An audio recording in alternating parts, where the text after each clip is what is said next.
topic. We have new builds and challenges with new constructions right now with, the higher materials costs or construction costs, the rising interest rates, and you got supply chain disruptions and all these challenges, right? So maybe you could talk about best practices to face all these challenges from a financing perspective. Okay, so I'll give some great analysis about how we're getting projects capitalized. And the reality of it is you're spending time being able, there's a lot of capital at play that will go into a lot of projects. To your point, from permanent finance market, as long as your stabilized NOI is looking pretty attractive, a tremendous amount of activity, frankly, relatively not that bad of pricing, nothing's as cheap as it was before.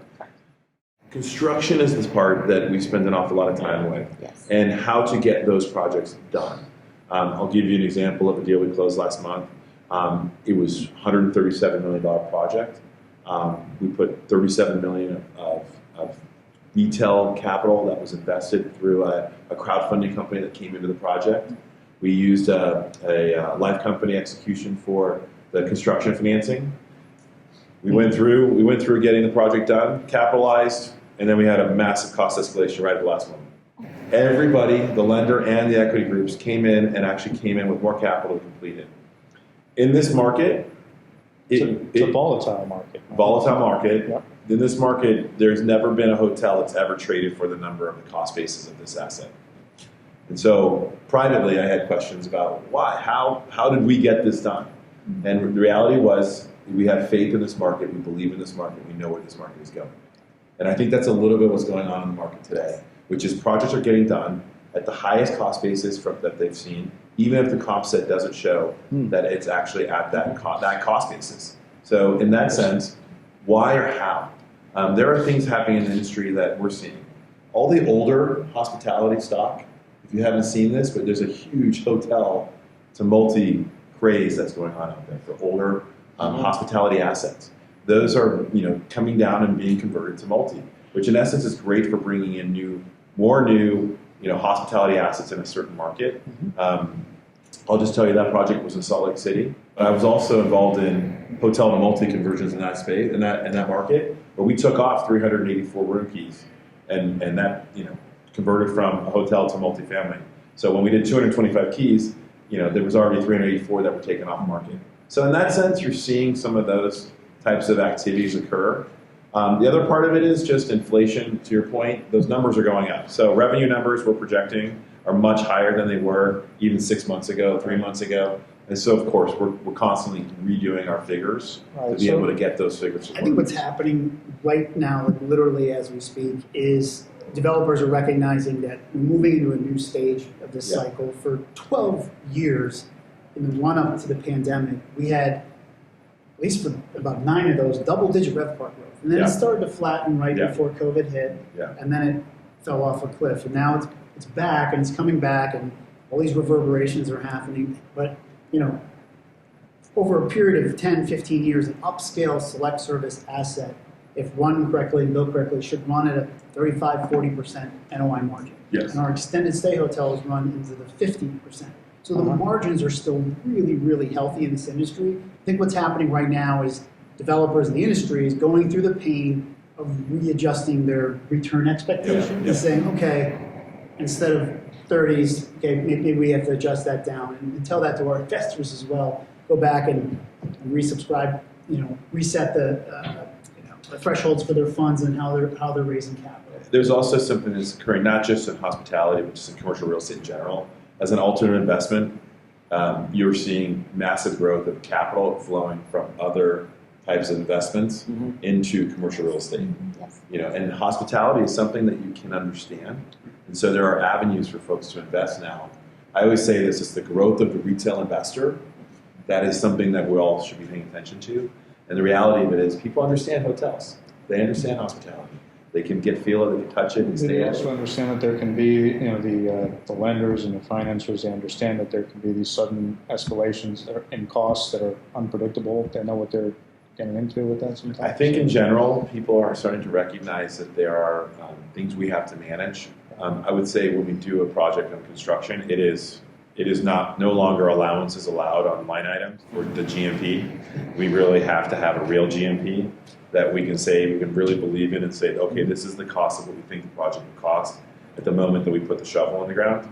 It used to be that there were allowances in those GMPs. Right. And that's kind of going away here, which means that we have to work much more closely with our contractors and with folks to actually make sure that we can deliver. To your point, of all the cool things we're adding into the hotels, the finishes and everything, we've got to go bid that stuff out. We've got to really make sure that those costs are in check. Yeah, and they readjusting the expectations, not so much on the cost threshold and returns, is the timeline. Yeah. Right. I was actually just going to mention that Yeah. with the supply chain problems. Projects would normally start, and you could get your financing locked in on a GMP with allowances at a design development level. Exactly. Now it's, no, get the permit, I want to know the project's going to happen, Yeah. finish your CDs, bid it hard, 5 people, show me the data, and then we'll make a decision. So it's taking an extra 6, 8, 9 months to get across the finish line, the bidding's more difficult, and then you run into supply chain where, can these people deliver, and the problem that we're seeing, and this is where the only point where I get negative right now is just because of the construction market,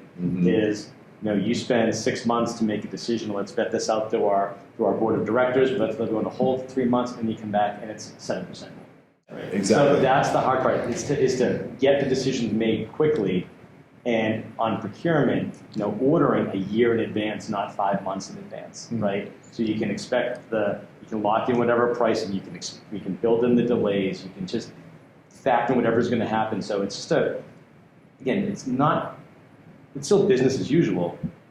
It's just readjusting everyone's expectations. And we were in such a stable development environment for so long. Money was at zero. Yeah. It was just, Yeah. And then it just got all thrown into a blender. And back to Mark's comment, the sponsorships that are well capitalized, experienced, and staffed up in a way are working this moving puzzle and figuring it out. Yeah. And the deals that do come to fruition. Let me add something to it too. So we have 8 hotels under construction.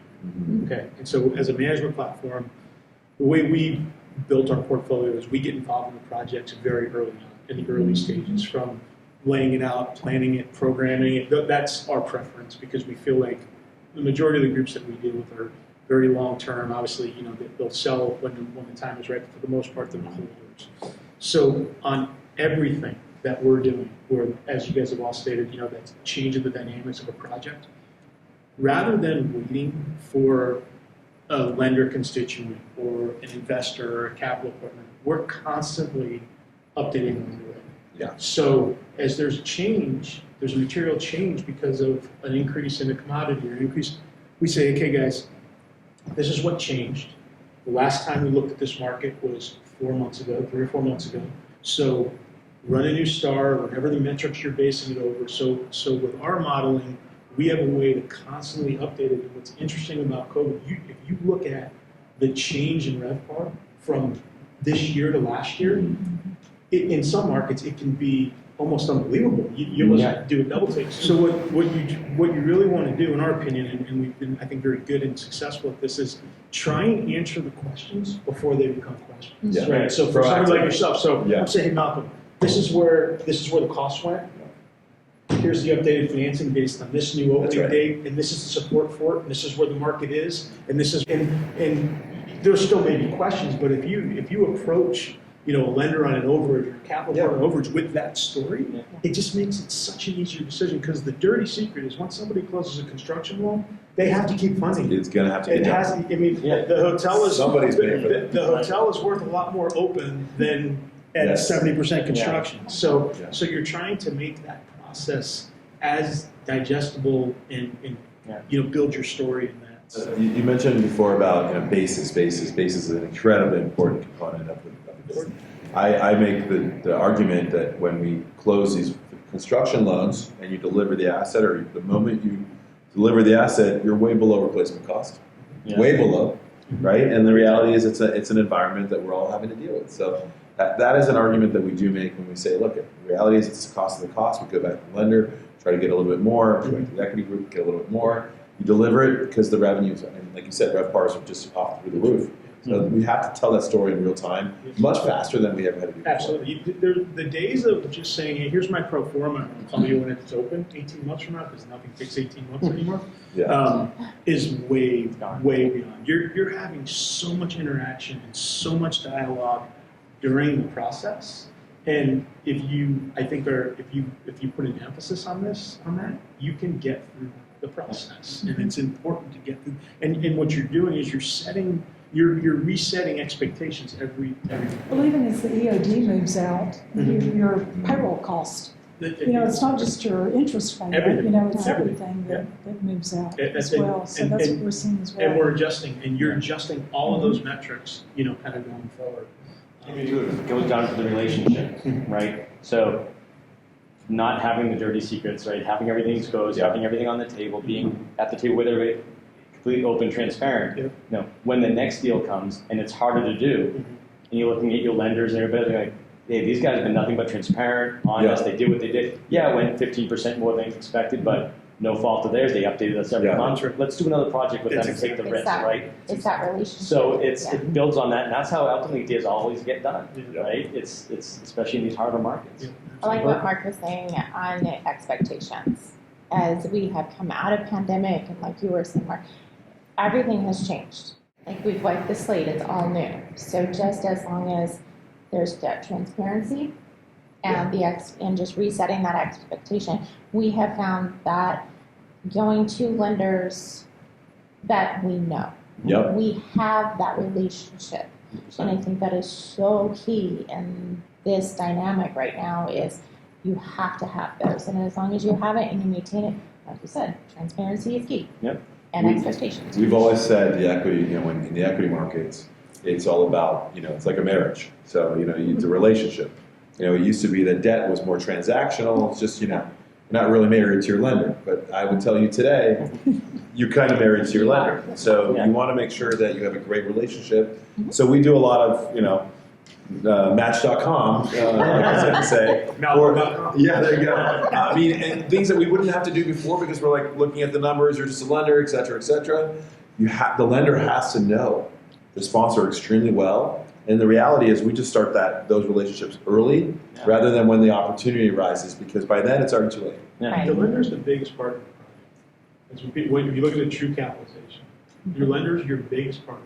Yeah. Right? Most times on the project, they're the biggest partner. Absolutely. So you want to keep them in the loop on what's going on. Yeah. You want that transparency because things come up. So that's the most important relationship thing. But also there's the relationship with your suppliers, right? And being transparent, and if they're having or if they anticipate disruptions, or so you can be ahead of the game. It's harder for them to anticipate the disruptions. Harder. It's very, because they're typically relying on a supply chain that somebody else is committing to them, and that could change. So it's just, it's funny. We say GMPs, but it's a tough market to be guaranteeing a line item now. And then you had mentioned something about 5 bids. It's so time consuming to bid right now. Yes. Right. And so we deal with contractors and subs that are like, look, if you're looking for 5 bids, we're passing. Yeah, we don't have time. We don't have time. Like we're too busy trying to manage our pipeline. So I'm not sure what the right or wrong answer is, but there's so many dynamics. It goes down there, which builder do you trust in the market? Exactly. And a stud is a stud is a stud. A countertop's a countertop, right? Is this guy going to stay or woman going to stand behind me at the end of the day when there is a problem and figure it out with me? Right. Whether that's that's our issue with picking off procurement aspects, right? Millions of dollars going into a new build, and we're a lot of our painful phone calls lately are, sorry, your lamps were supposed to be there today. I know you're opening next month. It's going to be not a week. It's going to be 4 months. Or how about we can't tell you. All week, but don't worry, we're going to run You open the container and it's not lighting. there. Yeah, You're we're going to run to missing lighting.com and find you 200 replacements, and Yeah. it's going to cost you X, but it's the only thing we can do, and we're sorry. And again, he keeps coming back to the relationship, but it's our clients who with the issue know us and saying, okay, well, they didn't forget to order it. That's right. Right? This isn't their fault. Right. This is the best they can do. Let's figure it out and get through it. Right? I have to call my lender and ask for another $50,000 for temporary, but we'll get there. Right? We'll get the hotel open. Or we because- have to tell the brand why we don't have the spec lamp or this, Yeah. but we're basically saying, guys, but let's be reasonable here. We can still have guests with us, Yeah. right? You know, so it goes all the way down the Yeah. line. Like it's Or your comment earlier, an open hotel is a lot more valuable than a closed. Yeah, right? yeah. like Well, the opening process has changed as well. You know, like you're saying, what a brand would approve, like what is BES and what's AES, you're going to Yes. allow to happen before and what you're going to allow to happen after. And there has had to be more flexibility in that. We've seen that with Lincoln Asset. We opened an Ascend during Yeah. 2020, during COVID, and I will say that the Ascend opening teams were, I don't want to say lenient, but they were very open and broad-minded because we couldn't procure, Right. right? It's sitting on a ship somewhere. I don't know. It's stuck in customs for the next 6 months. it's probably off the coast. I think I might have seen that. Yeah. I saw that when I yeah. took off. But, you know, I mean, you're sitting there and you're like, I finally have my CFO. I'm ready to go, but I don't have this piece. And it was, they're like, oh, we'll just put it as the after entrance system. You let us know, send a picture.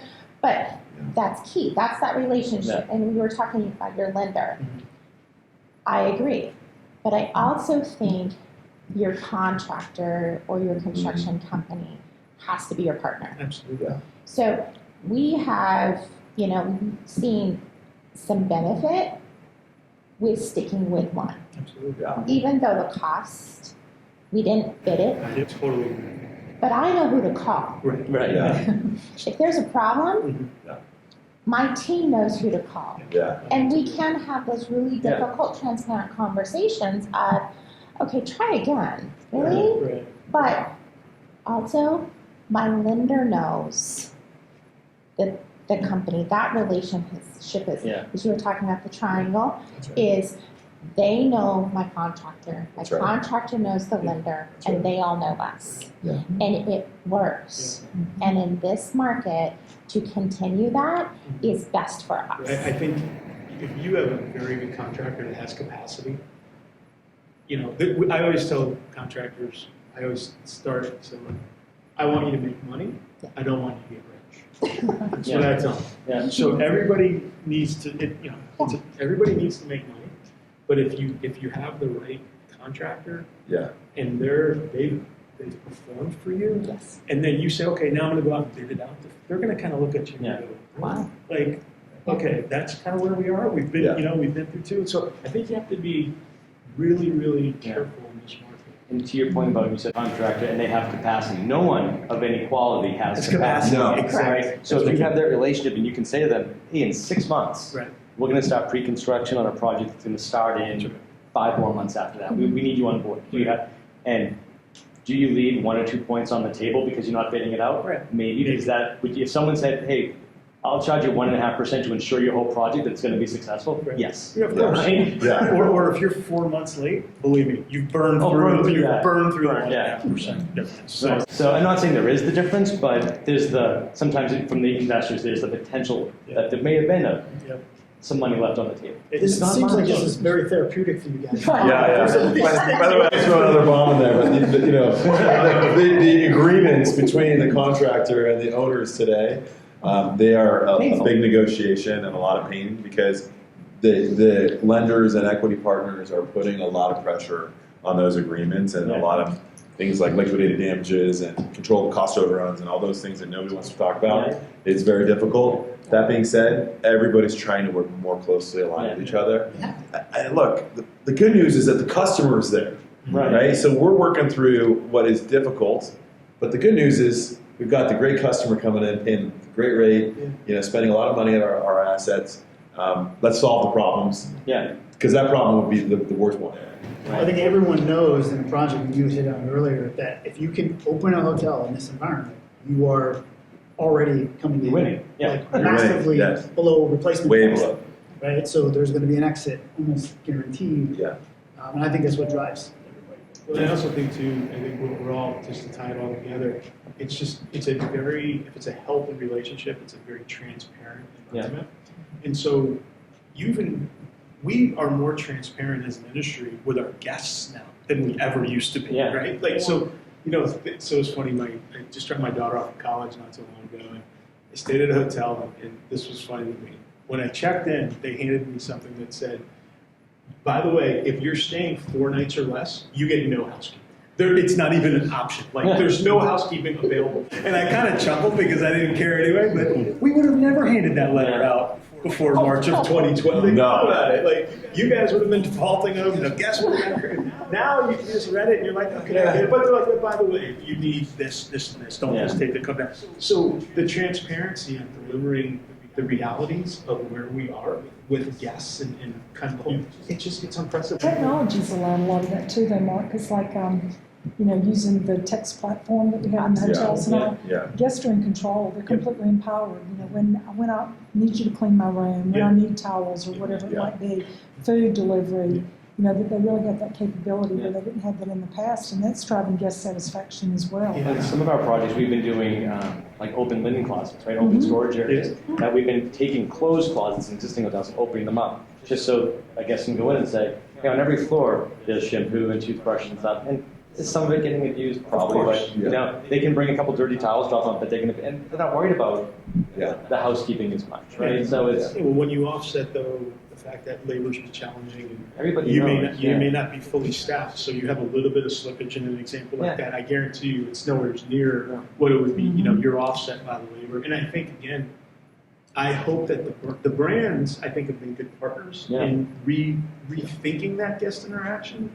As we sort of go back to normalcy, I think that there's some lessons that we all learned that I'm hoping that we keep going. Like it's always a balance of making sure your guest feels like they're getting value for what they're paying and scores. But at the same time, there are some things that, quite frankly, were probably a little overdue for us to all kind of evaluate as an industry. So it'll be interesting to see where that. We'd like to see the guests be empowered and be in demand, in control of what it is and when they need it, versus like jurisdictions. To mandate how we're going to operate hotels. Absolutely. So Mark, I think you said it, we're coming back to hospitality, right? When you have to have that, hand out that card that you're not going to get housekeeping, it's that opportunity that the person who's handing you the card can have a conversation with you about it and just have a discussion.